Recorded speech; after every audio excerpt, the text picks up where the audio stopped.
having fewer investigators and inspectors will not protect workers from wage theft, misclassification, and dangerous working conditions. So how are you going to operate with less, even though we didn't even have enough to begin with? Well, it depends on what the priorities are from the past administration, but in this Are inspections not priorities? They are priorities to protect the But with less worker. inspectors, you can't do investigations. What we don't want to do is weaponize the use of those funding dollars against... How is there weaponization if you are... Did you catch that?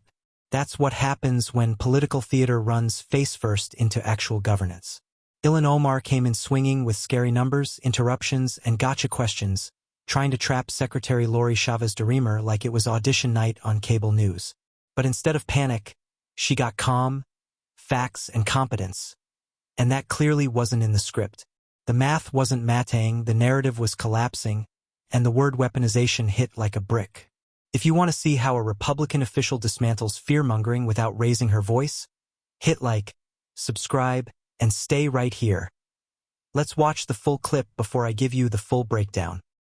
Thank you, Madam Secretary, for being here with us and watching the hearing earlier. I learned that you're also a former union member. Well, my father was a Teamster. Ah, Yes. okay. All right. I'm a former AFSCME member. So I wanted to talk a little bit about the child labor enforcement. In two appropriations hearings last month, you expressed a firm commitment to fighting illegal child labor. At the same time, your agency has decimated ILAP, including its work to prevent child labor. Your budget proposal will weaken a historically under-resourced wage and hour division. The nominee to be your solicitor of labor wrote a chapter in Project 2025, which literally calls for the rolling back of child labor laws. Madam Secretary, can you assure this committee that you will not propose any rollbacks of child labor rules that prevent children from being employed in hazardous occupations? I commit to fighting against all child labor exploitation. Absolutely, in this country, we do not want to exploit our children.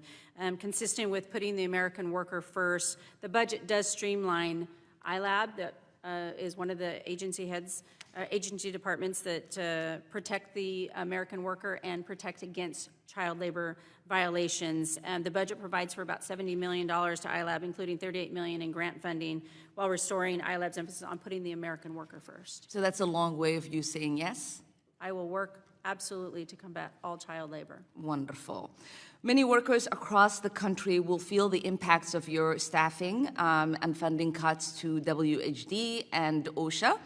As of May 2025, WHD employs just 611 investigators nationwide. This is the lowest number since at least 1973, even though there are nearly 10 times as many workers and businesses for them to cover.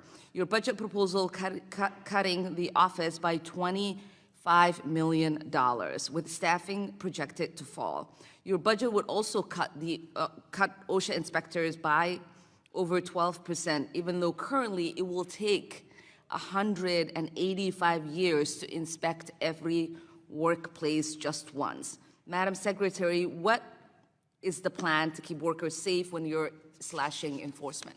Yeah, no, thank you again. Again, one of the overall core missions is to protect the American worker, and that includes in the wage and hour division as well. And while we are streamlining and doing some cost saving for the American taxpayer, we will always be in compliance with our statutory requirements. Well, that doesn't, Madam Secretary, if I can just interrupt for 1 second. At one point, DOGE was set to close 20 WHD field offices and 11 OSHA offices. If this is happening, how will this protect workers? So the offices that we have been, that were originally proposed through GSA, we have worked with to bring them online. I don't think that that is a good use of the compliance issue, that we have to protect the American worker. And through the DRP, none of our essential workers, either through wage and hour, through OSHA, through MSHA, were able to take those because we know we need those investigators on the ground to protect the American worker, and I advocated for that. Yeah, but having fewer investigators and inspectors will not protect workers from wage theft, misclassification, and dangerous working conditions. So how are you going to operate with less, even though we didn't even have enough to begin with? Well, it depends on what the priorities are from the past administration, but in this Are administration... inspections not priorities? They are priorities to protect the But with American less worker. inspectors, you can't do investigations. What we don't want to do is weaponize the use of those funding dollars against... How is there weaponization if it's going to take you 187 years to complete inspections and you're cutting the inspectors that are supposed to do those inspections? The math is not mathing. Well, statutorily, we will protect the American worker. We did not have any of our investigators currently.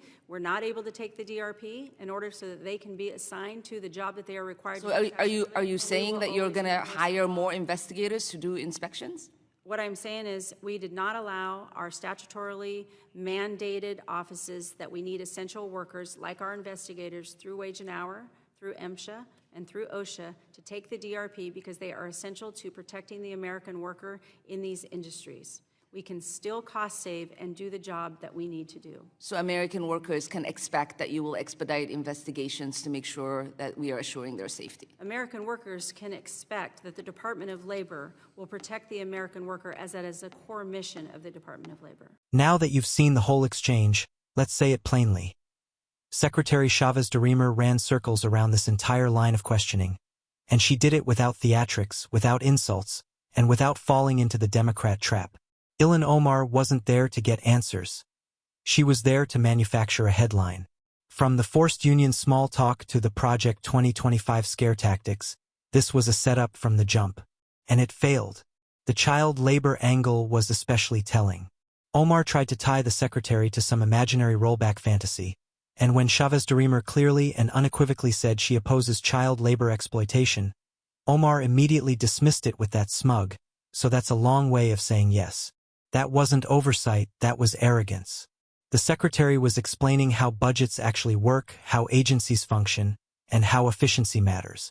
Omar just wanted a yes or no clip she could tweet. Then came the inspector numbers and the infamous 185 years line, delivered like a horror movie trailer. Here's the reality Democrats never want to admit. The federal government is drowning in debt, agencies are bloated, and throwing more money and more bureaucrats at problems hasn't magically fixed them. Chavez DeRemer was making a grown-up argument, streamlining, prioritizing, and protecting essential workers so enforcement still happens without wasting taxpayer dollars. That's not cutting corners. That's governing.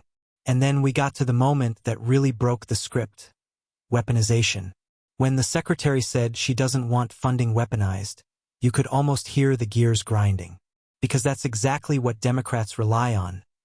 Massive budgets and endless regulators to target industries, businesses, and employers they don't like. That's how you punish job creators without ever passing a law. Chavez DeRemer shut that down. She made it clear, protect workers, yes, but don't turn the Department of Labor into a political weapon.